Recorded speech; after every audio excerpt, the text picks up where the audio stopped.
అదేదో red book అట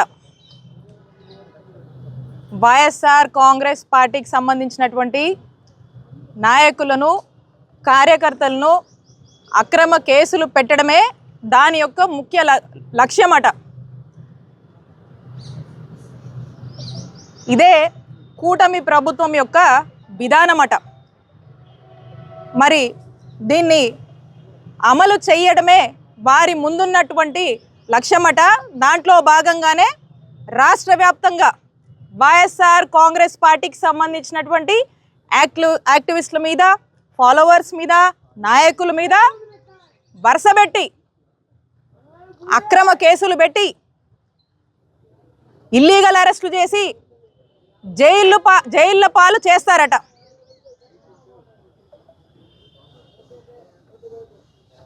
ఒక్కసారి మనం చూస్తే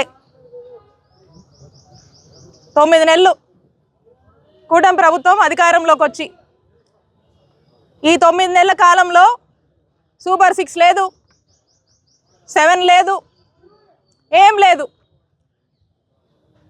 అబద్ధపు హామీలు చెప్పి అధికారంలోకి వచ్చి ఏంటయా 9 నెలల నుంచి కూడా చూస్తున్నాము, ఒకటి కూడా నెరవేర్చట్లేదు, మీరు చెప్పిన హామీలన్నీ కూడా ప్రస్తావనే చేయట్లేదు అని ఎవరైనా ప్రశ్నిస్తే ఏం సాకులు చెప్తున్నారు?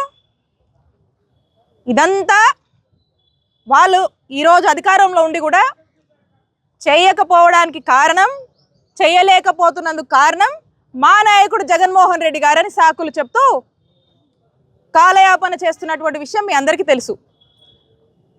అలాగే ఇది ఏంటి అని ప్రశ్నిస్తే ఏ విధంగా అక్రమ కేసులు కట్టి అక్రమ అరెస్టులు చేసి ఏ విధంగా జైలు పాలు చేస్తున్నారో మనం చూస్తున్నాం. ఈరోజు మా చిలకలూరుపేట నియోజకవర్గానికి సంబంధించినటువంటి YSR Congress party social media activist అయినటువంటి దళిత ముద్దుబిడ్డ మా రాకేష్ని ఏ విధంగా అక్రమ కేసులు పెట్టి జైలుకి ఈడ్చారు అనేది మీరు చూస్తూ ఉన్నారు. దాని గురించి నేను వివరంగా చెప్తా. రాకేష్ని వారి కుటుంబ సభ్యులతో పాటు మా నియోజకవర్గ సభ్యులందరూ కూడా ఈ రోజున పరామర్శించడానికి రావడం జరిగింది. రాకేష్కి ధైర్యం కూడా చెప్పడం జరిగింది. ఒక్కసారి మనం ఏ విధంగా కూటమి ప్రభుత్వం వచ్చాక చక్కటి అందమైన కట్టుకథల్ని ఏ విధంగా అల్లి అక్రమ కేసులు పెట్టి జైళ్ళ పాలు చేస్తున్నారని చూస్తే ఈ రాష్ట్రంలోనే ఈ రాకేష్ అరెస్ట్ కానీ రాకేష్ని జైల్లో పెట్టడం అనేది ఒక కేస్ స్టడీ అని మనం చూడొచ్చు. ఎందుకంటే దీని గురించి మీకు ఇన్ షార్ట్ నేను చెప్తాను. ఇక్కడ భాష అనే అతనితో ఎమ్మెల్యే పత్తిపాటి పుల్లారావు ఒక కంప్లైంట్ ఇప్పిస్తాడు. ఎమ్మెల్యే పుల్లారావు డైరెక్షన్లో కంప్లైంట్ ఏమని ఇప్పిస్తారంటే 6/3/2025 అంటే 6th మార్చిన రాత్రి సుమారు 9 గంటల సమయంలో ఈ భాష కళామందిర్ సెంటర్ మీదుగా వెళ్తుంటాడు.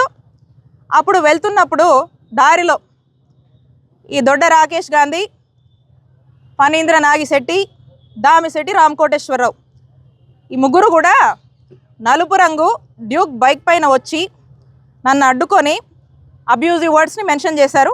ఆ వర్డ్స్ నేను మెన్షన్ చేయట్లేదు ఇక్కడ అని మాట్లాడి